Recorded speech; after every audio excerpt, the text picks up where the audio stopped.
Welcome to another episode of Whitetail Rendezvous, coming to you 6 days a week as we interview whitetail experts and hear their traditions and personal stories of the hunt. Learn more about the latest gear, discover proven tips, and the latest strategies so you can make your next hunt a success. Now, here's your host, Bruce Hutchin. Whitetail Rendezvous is pleased to announce a partnership with GoHunt.com. Who's GoHunt.com? Well, if you're a DIY hunter, you need the information at GoHunt.com/insider. Why? Because it provides 4,200 profiles, every unit, every species, and every season. Furthermore, they give in-depth analysis, interactive maps, unit access, and seasonal trends. Draw odds are very important, and they give you the most accurate information in the business. All this is available when you go to GoHunt.com/insider. Make sure you use promo code WR when you join Insider. You'll get a $50 gift card for GoHunt.com Gear Shop. Remember, when you become a member of GoHunt.com/insider, you're going to get a $50 gift card to Go Hunt Gear Shop. What's in the gear shop? The best gear that you can buy for hunting the West. All in all, if you're hunting out West in 2018, GoHunt.com/insider is where you need to be to get all the research information. When you use promo code WR, Whitetail Rendezvous receives a small commission from GoHunt.com.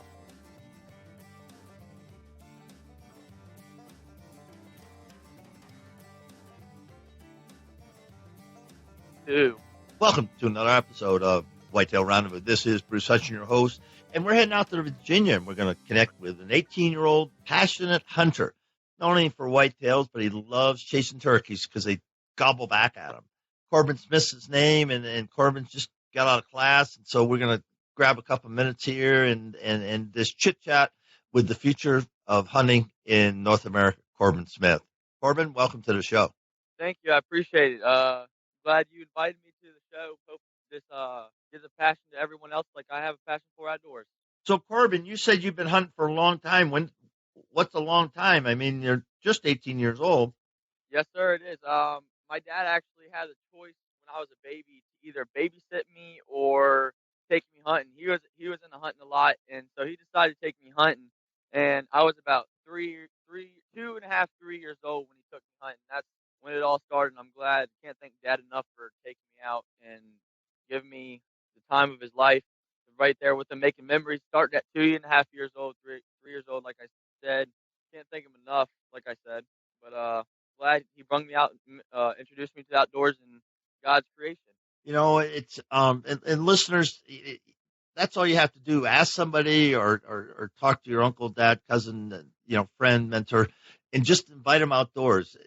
And I think if they're not family members, you sure best get permission. But any age, you're never too early to get in the outdoors. So, Corbin, what did you hunt your first hunt?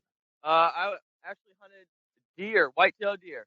Just what you're looking for. I hunted, it was back in 2009, actually, whenever my dad and I and his friend and my buddy, we knew each other for a couple of years now. And then my dad's friend actually has some property out in Fredericksburg, where I'm from. And we went over to his property, and we were hunting for deer that day, like I said. And it was my friend's first deer hunt for a while because he's in college now. But it was in 2009, like I said. We set up. We went there, got there early in the morning, got some coffee. Got to have some coffee. And got some coffee from the local 7-Eleven there. We went, after we got the coffee, we sat in the woods for about an hour and a half, 2 hours after daylight rose. And me and my dad heard a pow. So we called my dad's buddy, and he said that his son just shot his first doe. So I was like, sweet. So me and Dad, I was like, Dad, let's wait it out for a couple, at 30 minutes or an hour to see what happens. It was about 30 minutes after we heard the pow. This 5-point buck walked out, and it was probably 45, 50 yards away. And I told my dad, well, before everything, me and my dad been playing this game for a while. We always tap each other's shoulders, say, I see you when I see you, and joke around. And at the moment, before he started doing that, he started doing it, and I was like thinking he was kidding with me because we usually do it back and forth to each other, but he wasn't playing this time. He's like, Corbin, there's deer. I was like, no, there's not. And I guess I wasn't believing him. He's like, look, there's a deer. And I was like, oh, snap, Dad, I guess you are right. So I gun up, took the safety off, and aimed right behind his shoulder blade, and I shot, pulled the trigger, and dropped him. It was my first 5-point buck. No way. Yes, sir. It was one of the most memorable moments I had in my life. I mean, it was just bang, bang. There's a deer. Yep, bang, bang. Me and my buddy actually shot our first deer on the same day and the same exact time, and there's not too many people to say that. Heck no. No, I'm grateful. I'm just like I said, I'm grateful for what I got. Well, yeah, that's I don't know how to say it, but that's pretty unbelievable. Yes, it is. You know, divine intervention maybe, but you know, I'm just thinking, wow, that's way cool. Yes, sir. Now, so you went hunting, you got a deer. Now were you on the ground on a tree stand, or just how were you set up? I was actually set up right against me and Dad were set up right against a pretty nice sized cedar tree, I'd say, about 45 yards. And there was a kind of sounds weird, but there was a bus. This guy collected a lot of trucks and cars and stuff. And there was a bus to the left, and that's actually where the deer walked out, right from the left of that bus, and came right down to where we were. And it was about 45 yards away. And I pulled the trigger and shot it and dropped it. That's unbelievable. Yep, pretty awesome. So, you know, just what was the feeling? You're how old again? I'm 18 years old now, but at the time I was 9 years old, and I just looked at Dad and I started like busting out in tears. I was like shaking so much. I could relive the moment, like as I'm telling you it right now. It was speechless. Like I couldn't thank God enough for giving me one of His creatures for me to take and use for me, for my family. And I don't, as a hunter, as a 18-year-old hunter, a lot of people just like hunt for the racks and like brag about the racks and stuff. I really didn't care if it was a doe or a buck. I just wanted the meat, and I was happy to get enough and fortunate enough to get a buck. And that rack on the buck is just the extra. That's the prize. But what I really wanted was the meat, which I'm glad I got. Well, yeah, because you know, just think of that. You know, I didn't shoot my first deer till I was sophomore in college, so I'm 19, 20-ish. You know, Yeah. if you think about that, you were probably a heck of a lot happier than I was. I mean, I was pretty happy. I mean, yeah, I just happened to look up at Dad. He started crying. I started crying. I was like, well, it doesn't get much better than this. So I called my mom up and I told Mom, I was like, Mom, I didn't shot my first deer. She started crying over the phone. I was like, well, darn, this is a pretty cool moment. well, yeah, just huge. Yeah, that's definitely a big memory in my life right there. Yeah, that's amazing. That's just simply, what a start. And, you know, because of your dad's passion for, whitetail hunting or hunting in general, you know, you're able to tag along. So as a young hunter, what are a couple of things that you'd recommend, your buddies and guy friends and girlfriends, if they want to get a hunting, how should they approach their parents? Definitely safety. Safety's the key. What do you mean by that? It was actually a couple of years ago when my dad took me to this hunter safety course, and we learned all about safety, watching like knowing where the gun's pointed, knowing if the gun's loaded, unloaded, everything. Make sure the safety's on them, pretty much stuff like that. So you got to go back to school. Basically, that's what you're telling me. Pretty much. Yeah, and when you go back, you go back to school, then you go, okay, I got to listen to the teacher and I got to apply it. Because here's one thing, listeners, whether you're going to mentor kids or you're youth yourself and just starting out, when you pull that trigger, whatever's going to happen is going to happen. Yep, you can't take that back. Once you pull the trigger, you can't take it back. You know, and when you think of that, it's like, oh my goodness, you know, it's a huge responsibility. You know, it's more responsible than ever driving a car, and every teenager in the world wants to, get behind the wheel and drive a car, and that's a huge responsibility. Well, yes, it most definitely is. And you get around guns and bows and arrows, and once you let that go, typically you're aiming at something and you're going to kill them. Yeah, you're going to take. There isn't any.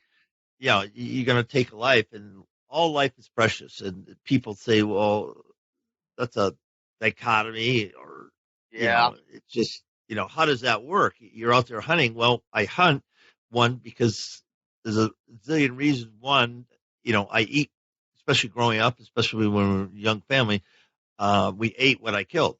It was Yes. pure and Yep. simple. That's And as exactly right. a kid, sometimes I brought home the rabbit or the squirrel or the grouse, Yeah. you know, That's, and yeah. that was I a meal understand. for the family. That Period. was. That's the way to provide the family. At least one good way. Yeah, and you think of that and you go, wow, that's a big responsibility. Yes, when I hunt, I travel, I meet a lot of people. Pulling the trigger takes 3 pounds of pressure. That's nothing, Yep.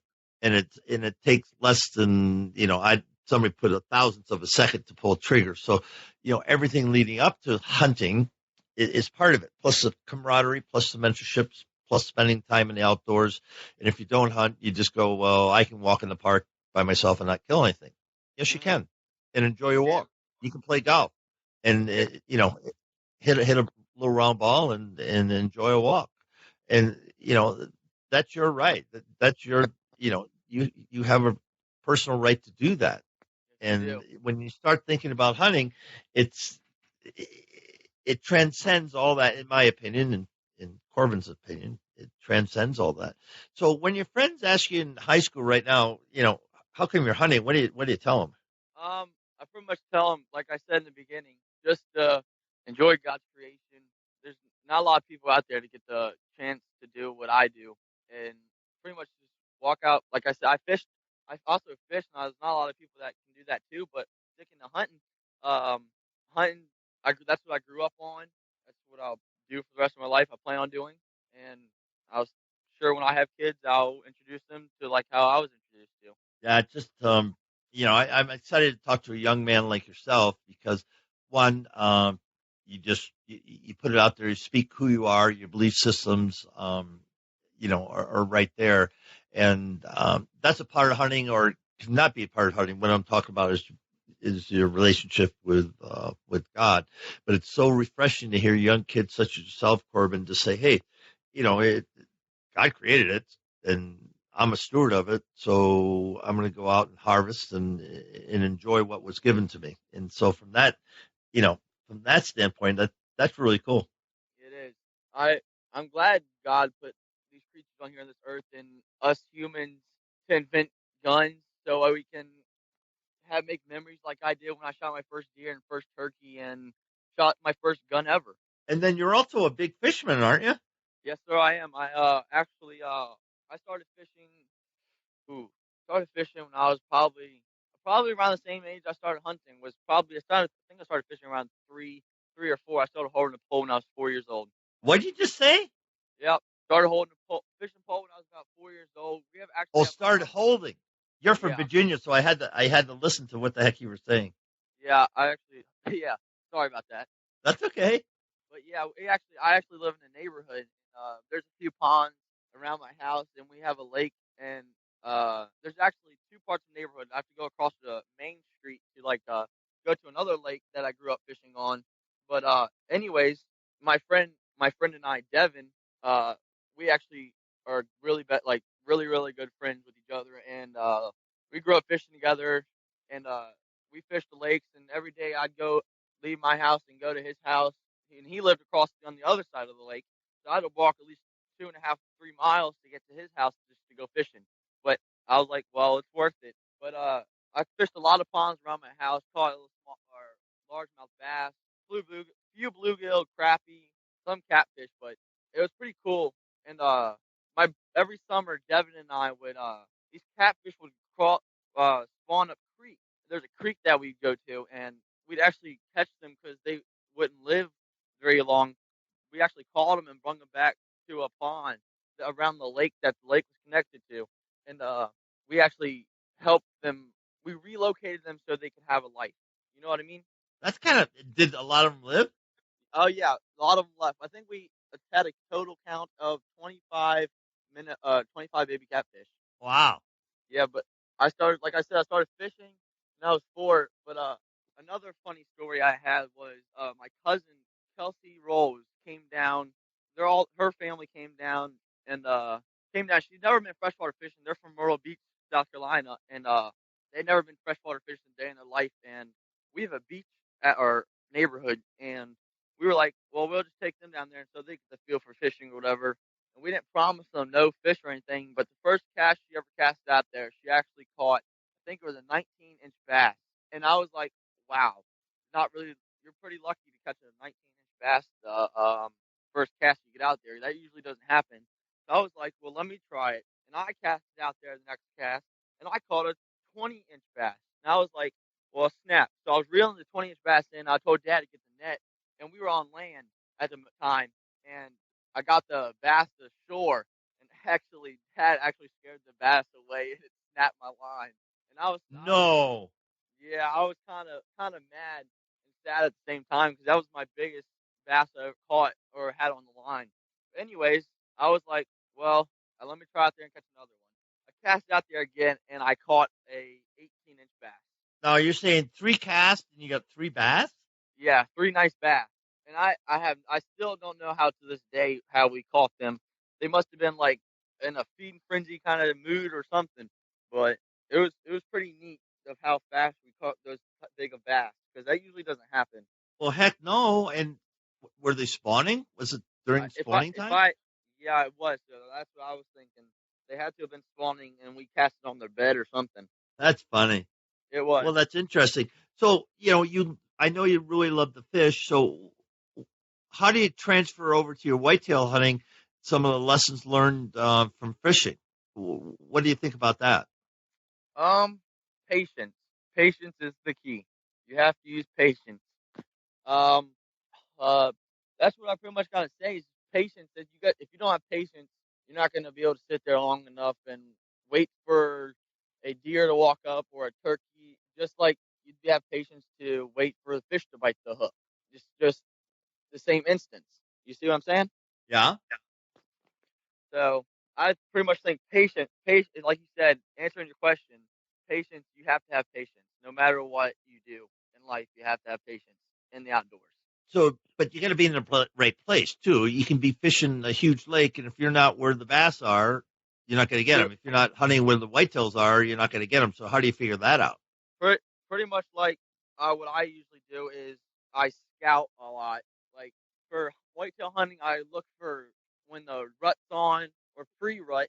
And no matter what, I just look for uh, deer trails, rubs, scrapes from the bucks, and I usually set trail cameras up on the scrapes to see if they're old scrapes, which I can usually tell if they're old scrapes or new scrapes. But just in case, I usually just set up a trail camera on the scrapes and see if the bucks and see what kind of bucks I have coming into the scrapes. And just the same with fishing. I scout when it's spawning season. I scout out for spawning beds around the shore because around here they usually do them around the shore. I don't know if they do them anywhere else like that around the shore or anything, but they do it a lot around right about where I live. And so, what you do, you check it out and you figure out where they are. And historically, what I've found over the years, especially with rubs and scrapes, is until that deer is killed or dies in one way or another, he'll work the same territory. And bass are no different. They have specific territories and specific forage that they're eating. And fishing to me is a lot like hunting, or hunting's a lot like fishing. Yep. Because you got to go where they are. You got to know what they're feeding on, and you got to know what type of cover they like. I mean, you start throwing all those things in there, and it works. It works out. What's your thought on that? I mean, what I was taught, just a little tip here. Growing up, my dad always told me if you ever find a rub, I don't know if you ever knew this, but if you ever find a rub on a tree, they usually do it in like a row. Like there's like 2 or 3 trees they do it on it. So like next time you go whitetail hunting and see or find a rub, you just look around and like to see because they usually do them in like rows, if you know what I mean. That's actually pretty true because I never believed my dad about that, but I guess it's true because I've seen a lot of rubs with rows in them. You know what I mean? Right. Which I was like, well, I guess Dad's always right, like he always says. Yeah, dads have a habit of being right. Yeah, he does. Well, they've been at it just longer than you have, but you're very fortunate to have a dad that wants to be out in the outdoors with you. And when we're talking about the show and you said, you're just passionate about the outdoors. What draws you out the outdoors rather than doing all the things kids like to do, sitting in your bedroom and playing video games. What's up with the outdoors? Outdoor, it's just like it's kind of hard to explain. Like it's more relaxing. I just can't be inside. There's way more stuff to do outside than be inside. My dad actually tried to buy me a PlayStation a couple of years ago, and honestly, I have not used it since he's bought it. He bought it from Christmas for a couple of years ago, and I have not used it since. We've only used it for family movies. But anyways, uh, pretty much like that's kind of a hard subject to touch at. It's like uh, it's just like the different creations. If you like stop what you're doing and take a deep breath and like just look around and be like, wow, he's done a lot for us. He has done a lot for us, and I feel like he put all this stuff on Earth for us to enjoy. You know what I mean? Yeah, Like, yeah, I know what you mean a lot. Um, it's springtime now in the South and Midwest, and turkey hunting is either in swing in a lot of states or coming, going to start here soon. What's your allure or what's your love for turkeys all about? yes, sir. Actually, turkey season is coming up soon. It starts April 14th, so we got only a couple more days to get ready. But pretty much, uh, I was introduced to turkey hunt when I was about 9 years old, and it was pretty cool. I forgot to tell you that I shot my first turkey and my first deer in the same year. No way. Yep, I sure did. And I thought that was pretty cool. There's not too many kids like me out there to be able to do that. But anyways, I was introduced to turkey hunting when I was about 9 years old. Um, I got to give credit to my dad's friend Pat O'Keefe. Uh, he invited me and dad to go turkey hunting, and we actually my dad's buddy had a piece of property up in Loudoun County, Virginia, and I mean I couldn't explain that property more than enough than just saying that was the honey hole. I mean, first time we went up there, we seen turkey, we heard turkey, and that was literally the best spot I've ever seen turkey at. And I've been turkey hunting since then. But every time Dad and I have gone up there, we've seen them, heard them, or we've shot one. But it's actually a pretty cool story I got to tell you.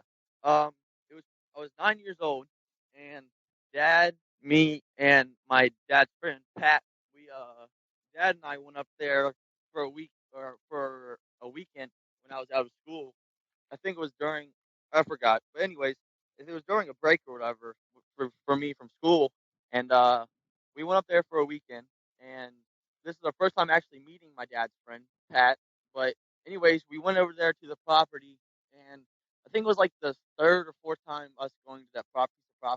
Dad and I sat there all day while Pat was calling a few times here and there because we don't want to overcall turkey that because they don't like that.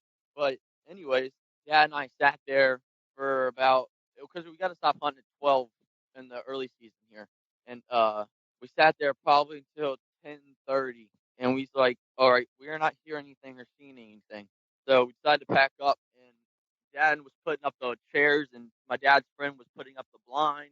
But anyways, I was off about 35 yards, stirring around in the leaves, and it was like one of those instances. Dad and I happened to look up at the same time, and at each other. And I told Dad, I was like, I heard one. And he was like, looked at his friend Pat. And he was like, oh, he's just messing around. He's like, he doesn't hear anything. I was like, Dad, I heard one, I promise. So my dad's friend Pat hit the slate call. And, oh, I'm getting shaky from just telling you a story. Uh, my dad's friend hit the slate call. And uh, sure enough, the turkey gobbled at us. And we didn't know how many there were at the time, and we didn't know how many there were at the time, but so we set up real quick. There was this little makeshift blind that my dad's friend had, right next to where we set up at, and we set up over there. And my dad's friend was like, "Do you think I should set up a decoy?" And Dad was like, "Okay, sure, why not? Set up a decoy." So we set up a decoy, and pretty much it wasn't even 5 minutes. They weren't even 5 minutes away. We set up so quick. I was shaking, heard turkeys gobbling. They were coming, and sure enough, I was like, "Dad, I see them." And that Pat was calling the turkey call, making them gobble, getting me more shook up than I've ever been shook up before. But anyways, I told Dad I seen the turkey. Dad done. I had my gun up already. Dad was checking on me, making sure I had my gun up and everything. But Dad done forgot to put his gun up to shoot the turkey. So I guess Dad told me he's thinking, oh well, he'll just let me shoot a turkey and let me feel the moment of it. But I told Dad, all right, look, when I shoot, you're gonna pull your gun up and shoot. And sure enough, the turkey came in about 10 yards away, gobbling their heads off. There was 3 jakes together. But anyways, I pulled the trigger, dropped my bird, and Dad got lucky enough to pull his gun up and shoot the other jake. So we both got 2 birds on the ground, and I was more thankful than enough.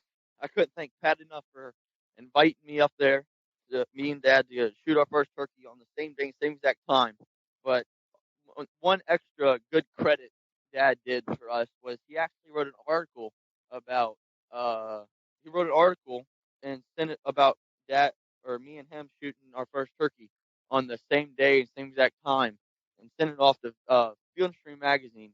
And he actually got a response back and they said that they're actually going to put us in the magazine and feature us.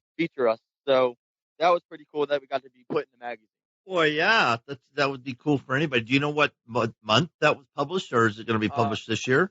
No, it was actually a couple of years ago. I think it was June 2009. The magazine it was in the magazine. Like I said, it was a couple of years ago when I shot my first turkey. Wow, that's I was right along with you and singing. Oh man, I hear something. Oh, here they come. Do something. Yeah. Somebody do something. What was actually pretty funny is I was like, Dad, come on, let's go to every single convenience store around here and see if they got it. And sure enough, Dad drove around to every store we had around my town here, and we actually got all the copies. We got about 5 copies left from handing them out to family members and everything, but we probably got a total of 15 magazines of Field Stream of us in it. Well, you saved one to give to your son when when you do have a son down the road here in a few years. What did you say? What do I say to him? Well, I said you save one of those magazines for your son or daughter when you have one to make sure they get one. Oh yes, sir. I definitely will. That's definitely a memorable thing. I would be able to tell the stories like I'm my grandpa. Well, I wasn't really close to my grandpa, but anyways, I'll be glad to share them with my kids when I have them. Oh, for sure. Well, Corbin, I just thanks for the visit. I know you probably got chores to do or turkeys to find or bass to catch or land sakes homework. And I don't know what time it is out east, probably 6:30, might even be dinner time. But on behalf of thousands of listeners across North America, I want to say thank you for being a guest. You're so refreshing. You're so excited. And, you represent what's great about kids in the outdoors because you're just passionate about it. So, and I certainly tip my hat to you for standing up for your faith also. So that's a great thing. So with that, it's time to say adios, and I will be in touch with you and let you know when your show's going to air. All right. Thank you. I appreciate it. Thank you. Hey, a special series is coming up for all you listeners. There's going to be about 9 segments to it, and we're going to visit with Matt Dye and Adam Keith from Land & Legacy, Jason Obermiller and Eric Fitzgerald from Racology, and John O'Brien from Grandpa Ray Outdoors. Why am I doing this? Well, there's a lot of questions I get all the time about land management, what it is, what it isn't, about food plots. Land sakes, there's more information about food plots than I think, March Madness. But having said that, I develop a series with these gentlemen, and so we're going to just break it down for the next few weeks and enjoy, listen, and learn. And give me feedback if you like this series format at whitetailrendezvous@gmail.com. Thanks for joining us. Be sure to tune in tomorrow for another episode of Whitetail Rendezvous, where you can listen and learn from the experts so you can be more successful on your next hunt. Until next time, listen, learn, and succeed.